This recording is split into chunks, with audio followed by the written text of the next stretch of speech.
काय कमी होतं आणि विद्वान किती होता.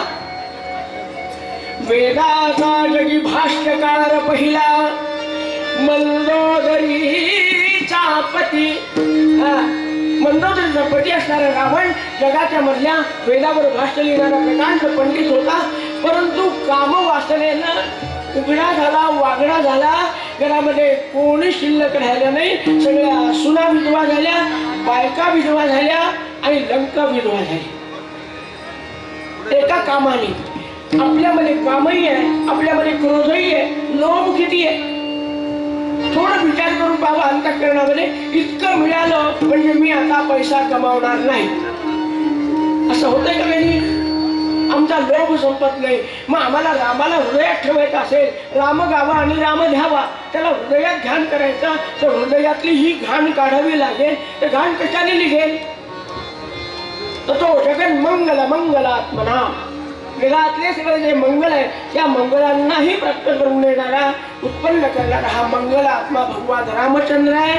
त्याच्या नामस्मरणाने हृदयातली घाण जाईल. म्हणून माणसाने काय केलं पाहिजे. समर्थ शेवटच्या चरणामध्ये असं म्हणाले. आपल्याला बोलायला खूप असलं तरी वेळ कमी आहे आपल्याजवळ. शेवटच्या चरणामध्ये राम कैवल्याचा दानी. कैवल्य कशाला म्हणतात. यम लब्ध्वा च अपरम लाभम मल्यते न अधिकम ततः. हे पहा, वरिष्ठ लोकांना येण्यासाठी कृपा करून आपली मंडळी मागे मागे सारखा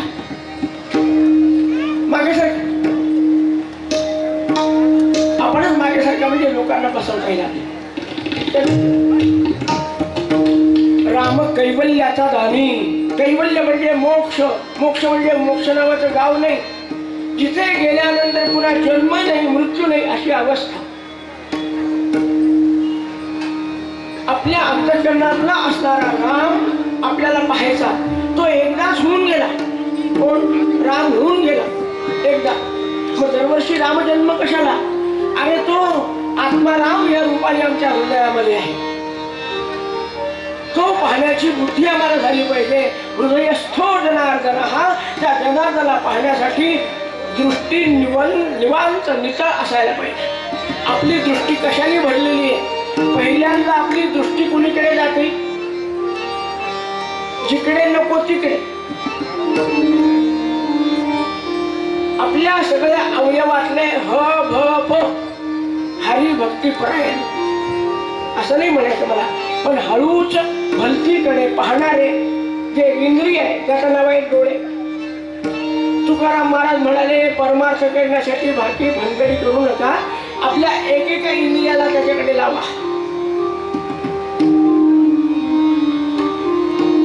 डोळे तुम्ही झाले सुख,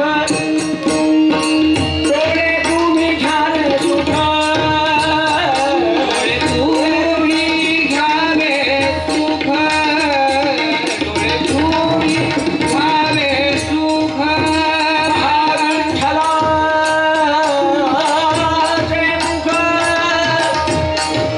तुम्ही ऐका रे कान माझ्या विठ्ठलाचे गुण. मनाचे ठाव घेई राये विठ्ठलाचे पायी. तुम्ही घ्याले सुख, डोळे तुम्ही घ्याले सुख, डोळे तुम्ही घ्याले सुख. प्रत्येक इंद्रियाला परमेश्वराकडे लावणं याचाच अर्थ समर्थांच्या भाषेत राम गावा राम घ्यावा म्हणजे रामजीवीचा विसावा. पुन्हा जन्म नाही आणि मृत्यू नाही अशी अवस्था प्राप्त होणं. आपण तीर्थयात्रा करतो, कितीही बाहेर व्यवस्था असली. आम्ही परवा जाऊन आला अयोध्येला, तिथे आमची निवासाची व्यवस्था केली. वेदांत एवढ्याला गाद्या होत्या. माझा हात मला सापडला. एवढ्याच्या नरम गाद्या. माझ्या काय काय येऊ येणार पण आला. इतकं सुख होतं पण 8 दिवस आहे असं वाटतं आता घरी केव्हा जातो काय नाही. कितीही दिला आपल्या घराची जशी ओढ आहे तशी आमच्या जीवाला ती ओढ लागली पाहिजे. भेटी लागे जीवा लागली असे आस. ती तळमळ लागण्यासाठी समर्थ पूर्व चरणामध्ये म्हणतात राम गावा राम घ्यावा राम गावा राम घ्यावा राम गावा राम घ्यावा राम गावा राम घ्यावा जीविता विसावा राम जीविता विसावा जीविता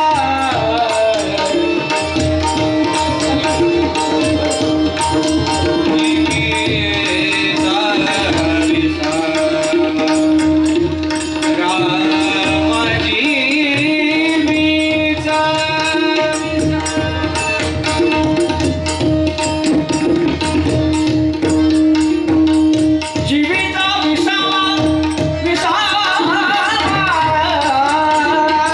राम गावा राम घ्यावा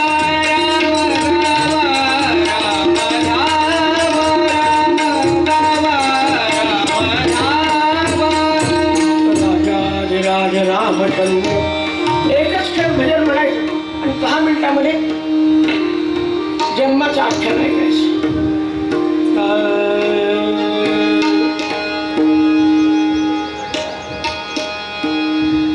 रघुपती राघव राजा राम पतित पावन रघुपती राघव राजा राम पतित पावन सीताराम. रघुपती राघव राजा राम रघुपती राघव राजा राम पतित पावन सीताराम. पतित पावन सीताराम पतित पावन सीताराम. पतित पावन पतित पावन सीताराम. राजा राम पतित पावन सीताराम. रघुपती राघव राजा राम पतित पावन सीताराम. रघुपती राघव राजा राम पतित पावन सीताराम. राजा राज रामचंद्र महाराज की जय.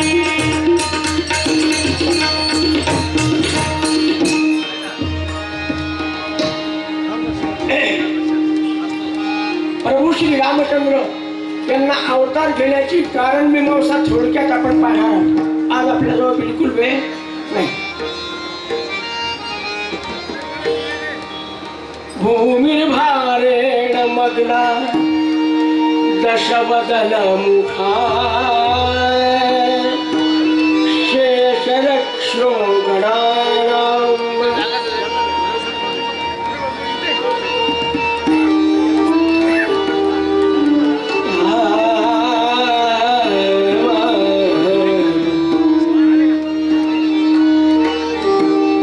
रावण कुंभकर्णासारखे बलाढ्य दैत्य त्यांनी इतका उत्साह मांडला. धर्मकार्य बंद केले, यज्ञयाग बंद केले, मंदिरांना कुलप टाकले, पतिव्रत स्त्रियांचं पातिव्रत्य भ्रष्ट केलं आणि हे सातत्यानं चालू आहे. देव मंदिर बंद झाले, पूजा बंद झाली, त्यामुळे नैवेद्य बंद झाले. महाराज नैवेद्य वैश्वदेव यज्ञ हे बंद झालं की देव उपाशी राहतात. भाऊ तुम्ही बऱ्याच कथा ऐकल्या असतील. कुठं ऐकलं का नारायणरावने स्वयंपाक लक्ष्मी देवीने स्वयंपाक केला आणि नारायणराव ठेवायला बसले नाही. रुक्मिणीबाईने स्वयंपाक केला आणि पांडुरंग ठेवायला बसले. घडलं का कधी नाही. तुम्ही आम्ही नैवेद्य दाखवायचा मग ते जेवणार. नैवेद्य बंद झाले, देव तळमळू लागले, भूक लागली, काय करायचं, उसळ का होईना पाहिजे सकाळी. नैवेद्य बंद झाले, देव त्रस्त झाले, ब्रह्मदेवाकडे आले. का चूक ब्रह्मदेवाची होती, चूक नव्हे. देवा घरचे ज्ञान